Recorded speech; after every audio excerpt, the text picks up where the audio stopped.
get. That's because people have all taken the blue pill, like in the Matrix movie, and Elon Musk, for many people, becomes the godlike figure to replace Steve Jobs of Apple. I get emails saying, why do you criticize Elon Musk? Don't you understand he's trying to save the planet? And save the planet he may be, but meanwhile, he's running a lousy That answers business. Melissa's.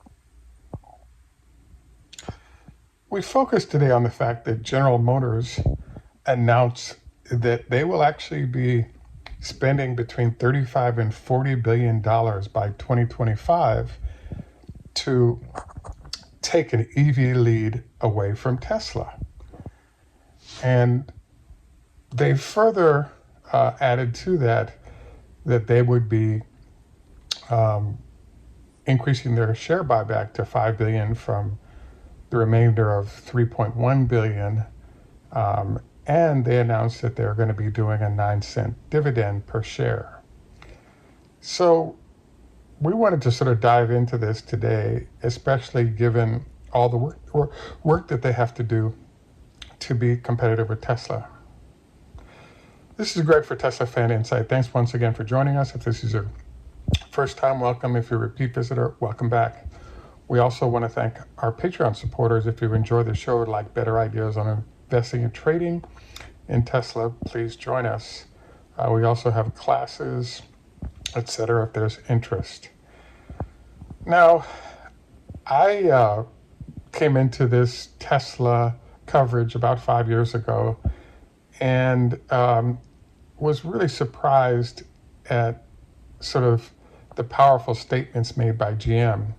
In particular, Bob Lutz has made some statements over time, and we've heard from other executives, other statements about how and what GM plans to do in the electric space. And now that we've been listening to all of these anticipated capabilities of GM over the last several years, and nothing has happened except the $2 billion buyback of vehicle or bolts that were catching on fire, there seems to be a little bit of an issue here going on. I wanted to cover sort of this topic from a bunch of different angles. The first angle we wanted to look at is something I call the Kmart effect. So if you'll recall, there was a point at which Kmart was a lot larger than Walmart. Walmart had fundamentals that were propelling them to the top of the realty industry. And the question was, how would Kmart respond? Well, one of the most interesting components of this, I thought, was the fact that there's something called, I think, the blue tag special. So when Kmart was doing special pricing, they would turn on a blue light, and that told customers where they could get the real bargains. They also had circulars that people could go to find out where great prices were within the store. Well, it turns out that this was a good thing. It was also a curse. So it was a good thing because customers for years had enjoyed the discounting process that Kmart had chosen to do. What then happened was that Walmart came on the scene, and Walmart didn't have circulars. They simply gave lower prices. So Kmart decided that they would just follow Walmart in the same way and be able to get customers because they could lower their prices. But the problem was that the Kmart folks was like, look, we like our blue light specials and we like our circulars. So if you don't keep those, we're going to go over to Walmart.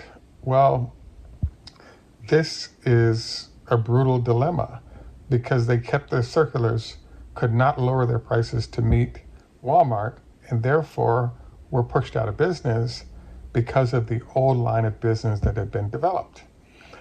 So GM is somewhat wielding this because if you think about it, Tesla doesn't pay a dividend. And GM is now paying a dividend again. And stocks that pay dividends versus ones that don't pay dividends, it has a big impact because you have a lot of retiree investors who need and want those dividends in order to pay, pay them out to investors, particularly retirees, for income reasons. So in this case, GM is appeasing its shareholders, but on the other hand, every dime of that cash, $5 billion could potentially be 2 more battery factories. So yes, GM is spending money. They might use debt to find the cash to spend, but Tesla doesn't have to worry about shareholders demanding dividends or buybacks. And so as a result, that's a Tesla competitive advantage. The next thing I wanted to point out here is that I wanted to include something I called the DeLorean advantage or disadvantage, depending on how you look at it. So there was a gentleman named John Z. Delorean who was a GM executive, very senior, and he left to form his own company, the DeLorean Company. They made a car, company went out of business, but it was a great car. And one of my favorite lines from him was the fact that he called up his head of engineering and said, look, I want 20 cars running 24 hours a day on the track so we can make sure we anticipate issues that customers might have. So what ended up happening was that his head of engineering said, we don't have that kind of money. So it ended up that they decided to part-time run one vehicle. The parallel to GM in this case, in my mind, is that GM is touting the fact that it's going to be introducing a Lyriq as well as an SUV under the Chevy brand next year, and all the displays are going on right now. Well, as has happened with the previous issues, is there's a disaster on the deck right now, which is who knows how they'll perform over time and under pressure. So I'll never forget a friend of mine had a GM vehicle that was silver in color. And one of the salesmen had said to him, look, the whole silver car thing is really a Mercedes sort of European idea. And GM, it's never been a thing for GM to be capable of it. So I would discourage you from buying that car. He bought the car, and sure enough, a few years later, as the car started to age, the paint started peeling because it wasn't a core competency of what GM was doing, and he was warned not to do it. So the DeLorean situation that I'm arguing here is the fact that GM has a new battery architecture, Ultium, I believe is the name of it. But frankly, it doesn't matter because I think they're going to have to come out with a new one. And the reason is that it's one thing to say you have a new battery architecture, but Tesla has 3 million vehicles on the road right now, all of which are throwing off data in a lot of different ways, including how those battery packs are performing. And so one of the issues with Elon / the EV industry is 75% of what Elon developed was is given out without patent to competitors. 25% was retained. So things like the thermal management system is one of the issues that competitors had to create on their own. And LG did the best they could, but they're somewhat stealing Tesla material in order to create their solution. And they've had several iterations of batteries as they serve different clients. But the net of the whole thing is that there hasn't been a huge amount of success that they've enjoyed with the products they've developed. So the other issue is, are there hundreds of GM vehicles with that new battery architecture that are running the GM tracks 24 hours a day to make sure the performance is there so that once they go on the road, they don't end up with surprises like a whole bunch of battery fires that they just had with the last iteration of their batteries.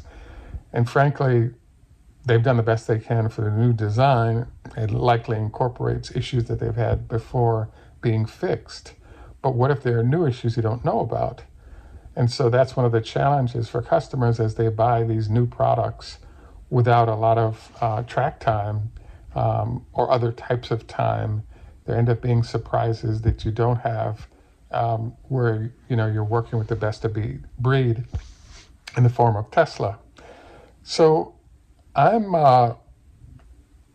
cautiously optimistic GM will stick around, but the other question that comes to mind is if you plan to spend $35 billion, it's good that you want to spend the money, so I guess that's not bad. But the problem is that how do you deploy it efficiently so that it's not a total waste? And the answer would be take a year or two to develop and master your new product and then start manufacturing in large quantities.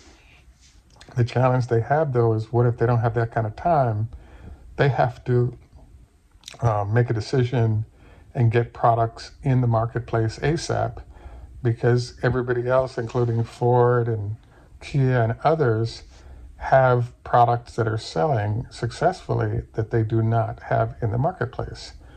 So my concern here is that GM ends up trying to get something out there quickly, and their quick move results in another round of rebuilds. I'd have to say also that GM is at a disadvantage because what tends to happen in every industry, including computers, is that eventually there's a standardization on a certain architecture or process, and once standardized, everyone is using the same thing. Well, Tesla's competitors are using 2170s as they bring out Rivian as well as Lucid, and then others are signing on to that structure. But now Tesla has chosen to introduce the 4680 batteries, which, if it's the upgrade that Tesla's described, it puts the whole industry on notice that they have to sort of chase that new iteration if they're going to remain competitive. And so this is a complete nightmare because once standardized, everyone has a cookie cutter way to compete with Tesla and each other. And without that standardization and Tesla continuing to innovate forward, it creates a disaster scenario for competitors as they try to figure out how to manage their futures. And so I'd have to say good luck to a lot of competitors, including GM, Ford, etc. So at any rate, my argument is, bottom line is that all of the share buybacks and dividends, etc., are straining the cash drawer for GM at a time where it needs all the capital and the management attention to develop and deliver quality products that customers want. And without that, there's no future for the company. And unfortunately, based on how they're doing so far, I actually feel that that's where they're headed. So we kind of look forward to your comments on this. I believe, obviously, Tesla is doing the best in the space and deserves all the credit they're getting. GM's trying to figure it out, as are other competitors. But the needle isn't staying still on what they've got to do to win. And the result is that Tesla keeps winning, retaining market share, retaining customers, and others are losing market share, losing customers, etc. And the lost leader process of making money on SUVs and trucks, etc., eventually will run out. And then now we have these whole line companies with no customers or business, which I think would be unfortunate for everyone.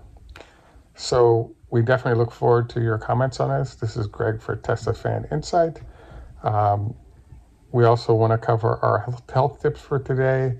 Just a reminder, 25 leg lifts per leg with a 5-pound weight on a daily basis to strengthen the quad muscles, reducing the chance of knee issues. Also want to encourage you to consider a light salad prior to lovemaking to ensure that you don't have too much blood flow to your stomach, and it's available for other blood flow in order for you to enjoy. At any rate, this is Greg for Teslafaninsight. Tschüss, au revoir, throat, and have a great day. What firm are you with, Mark? It's Renew Physiotherapy. Great. So, Mark, every day we do a different exercise, and just wondered what you recommend that people do every day relative to the back. If you could only do one exercise, what I would do would be to put your hands on your back like this, do a back bend, nice and easy, 10 times. Okay. And that will counteract all of the bending forward that we do throughout the day, whether it's sitting at the computer, sitting in the car, bending forward to get things and pick it up. Even when we sleep at night, people tend to curl up and bend forward. Doing just this nice, easy stretch 10 times, 4 to 5 times a day will get your back healthy.